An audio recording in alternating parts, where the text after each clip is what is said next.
ఎక్కడా చూడని పద్ధతిలో హిందూ ఆలయాలు కూల్చివేయబడ్డాయి, పూజా స్థలాలు మూతబడ్డాయి, హిందువులు హింసకు గురయ్యారు. కానీ ఇప్పుడు అదే ముస్లిం దేశంలో హిందూ ధర్మం మళ్లీ వెలుగులోకి వస్తోంది. లాహోర్ కోటలో లవా ఆలయం పునరుద్ధరించబడింది. దీన్ని చూసిన పాకిస్తాన్ సర్కార్ వెన్నులో వణుకు మొదలైంది. ఉగ్రవాదంతో భారత్పై కన్నేసిన దాయాదిపైకి శ్రీరాముడి వారసుడితో విరుచుకుపడుతోంది మన దేశం. ఇది కేవలం ఒక కట్టడమేనా అంటే కాదు. ఇది భారత సంస్కృతి, హిందుత్వం ఎంత అణచివేయబడినా మళ్లీ తలెత్తుతుంది అనడానికి సంకేతం. ఇంతకీ ఆలయాల పునరుద్ధరణతో దాయాదిలో ఎందుకు వణుకు మొదలైంది? ఇప్పుడు పాకిస్తాన్ పన్నే కుటిల పన్నాగాలు ఎలా ఉండబోతున్నాయి? పాక్కు దడ పుట్టిస్తున్న హిందూ ఆలయం.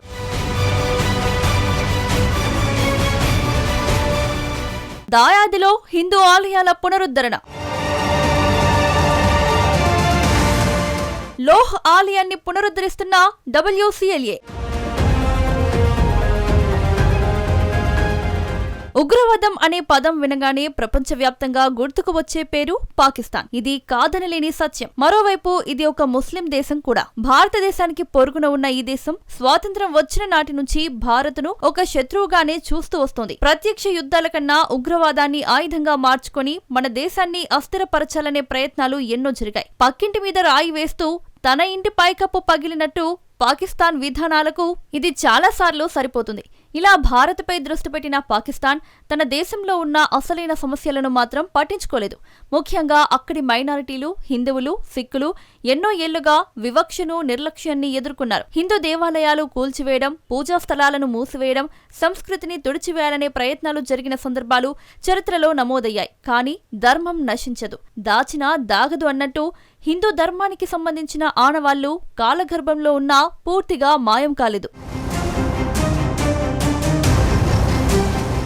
భారత సంస్కృతి వేల సంవత్సరాల చరిత్ర కలిగిన జీవన విధానం. ఇది కేవలం ఒక మతానికి లేదా ఒక దేశానికి పరిమితమైనది కాదు. ఇది ఆలోచన, తత్వం, ఆచారం, సాంప్రదాయం అన్నింటి సమ్మేళనం. వసుదైవ కుటుంబకం అనే భావన భారత సంస్కృతికి మూలస్తంభం. అది ఒక జీవన విధానం, సహనాన్ని, సహజీవనాన్ని, ప్రకృతితో అనుబంధాన్ని బోధించే తత్వం. ఈ భూమి అంతా ఒకే ఒక కుటుంబం అన్న ఆలోచన ప్రపంచంలో ఎక్కడా కనిపించని విధంగా భారతదేశంలో రూపుదిద్దుకుంది. అందుకే ఇక్కడ భిన్న మతాలు, భిన్న భాషలు, భిన్న జీవన విధానాలు కలిసి జీవించగలిగాయి. వేల సంవత్సరాల చరిత్ర కలిగిన ఈ ధర్మం ఎక్కడ అణచివేయబడినా, ఎక్కడ నిర్లక్ష్యం చేయబడినా కాలం గడిచాక మళ్లీ తలెత్తే శక్తి కలిగి ఉంది. విత్తనం నేలలో పాతిపెట్టినా వర్షం పడితే మొలకెత్తుతుంది అన్నట్లే హిందూ సంస్కృతి స్వభావం. భారత సంస్కృతి ప్రపంచంలోనే అత్యంత పురాతనమైన సంస్కృతుల్లో ఒకటి. వేల సంవత్సరాల చరిత్ర కలిగిన ఈ సంస్కృతి కాలాన్ని మాత్రమే కాదు, అనేక దాడులను, ఆక్రమణలను, విధ్వంసాలను కూడా తట్టుకొని నిలబడింది. ఆక్రమణదారులు వచ్చారు,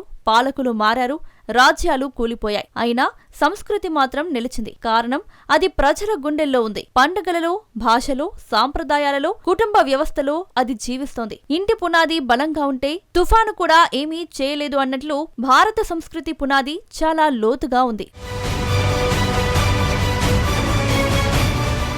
మరోవైపు ఉగ్రవాద భావజాలం అనేదానికి చరిత్ర లేదు, సంస్కృతి లేదు, నిర్మాణం లేదు. అది కేవలం విధ్వంసాన్ని, భయాన్ని, మరణాన్ని ఆధారంగా చేసుకుని బతికే ఒక అంధకార ఆలోచన. ఉగ్రవాద భావజాలం మాత్రం భయంపైనే ఆధారపడి ఉంటుంది. భయం తగ్గితే అది కూలిపోతుంది. ప్రజలు ప్రశ్నించడం మొదలు పెడితే అది నిలబడదు. అందుకే ఉగ్రవాదులు ఎప్పుడూ భయాన్ని పెంచే ప్రయత్నం చేస్తారు. కానీ భయం శాశ్వతం కాదు. భయం నిమిషముంటుంది, ధైర్యం జీవితాంతం ఉంటుంది అన్న సత్యం చరిత్రలో ఎన్నోసార్లు రుజువైంది. ఇటీవల పాకిస్తాన్లో జరుగుతున్న కొన్ని పరిణామాలు ఇదే విషయాన్ని గుర్తు చేస్తున్నాయి. ఒకప్పుడు కూల్చివేసిన హిందూ ఆలయాలు మళ్లీ వెలుగులోకి వస్తున్నాయి. లాహోర్ కోటలో లవా ఆలయం పునరుద్ధరణ కావడం కేవలం ఒక కట్టడపు కథ కాదు. అది భారత సంస్కృతి, హిందుత్వం ఎంత అణచివేయబడినా మళ్లీ తలెత్తుతుందనే సంకేతం. ఈ ఆలయం శ్రీరాముడి కుమారుల్లో ఒకరైన లవుడికి సంబంధించినదిగా హిందువులు విశ్వసిస్తారు. హిందూ ధర్మ గ్రంథాలు, స్థానిక కథనాల ప్రకారం లాహోర్ నగరానికి కూడా లవుడి పేరు మీదే ఆ పేరు వచ్చిందని చెబుతారు.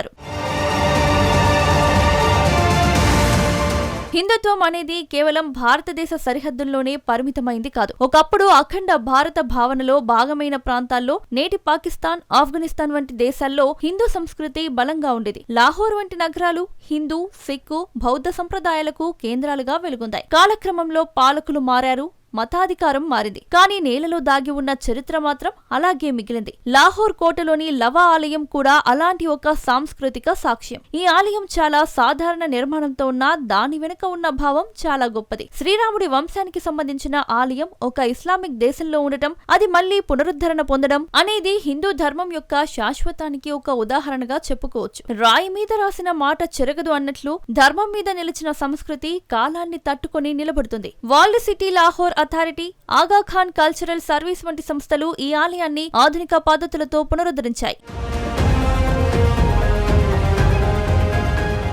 2018లో మొదలైన పనులు ఇప్పుడు పూర్తి స్థాయికి చేరాయి. ఈ ప్రక్రియలో హిందూ, సిక్కు, మొఘల్ కాలాల ఆనవాళ్లను ఒకేసారి కాపాడే ప్రయత్నం జరుగుతోంది. ఇది కేవలం ఒక కట్టడాన్ని నిలబెట్టడం మాత్రమే కాదు, ఒక సంస్కృతిని గుర్తించడం కూడా. అయితే మరోవైపు సిక్కుల పాలన కాలానికి చెందిన అనేక స్మారక చిహ్నాలు ఇప్పటికే కనుమరుగయ్యాయన్న ఆందోళన కూడా ఉంది. ఇది ఒక హెచ్చరిక లాంటిది. తలచిన పనిని తక్షణమే చేయాలి అన్నట్టు మిగిలిన వారసత్వాన్ని కాపాడుకోకపోతే అవి కూడా చరిత్ర పుస్తకాలకే పరిమితమవుతాయి. ఈ నేపథ్యంలో హిందుత్వం చెప్పే ప్రధాన సూత్రం ఒకటే: గతాన్ని గుర్తుపెట్టుకోవడం, సంస్కృతిని గౌరవించడం, భవిష్యత్తును సజీవంగా నిర్మించడం. హిందూ ఆలయాలు కేవలం పూజా స్థలాలు మాత్రమే కాదు, అవి విద్య, కళ, శిల్పం, తత్వం అన్నిటికీ కేంద్రాలు. లాహోర్ కోటలో లవా ఆలయం మళ్లీ వెలుగులోకి రావడం అంటే ఆ ప్రాంతంలో ఒకప్పుడు ఉన్న హిందూ సంస్కృతి మళ్లీ తన ఉనికిని చాటుకోవడమే.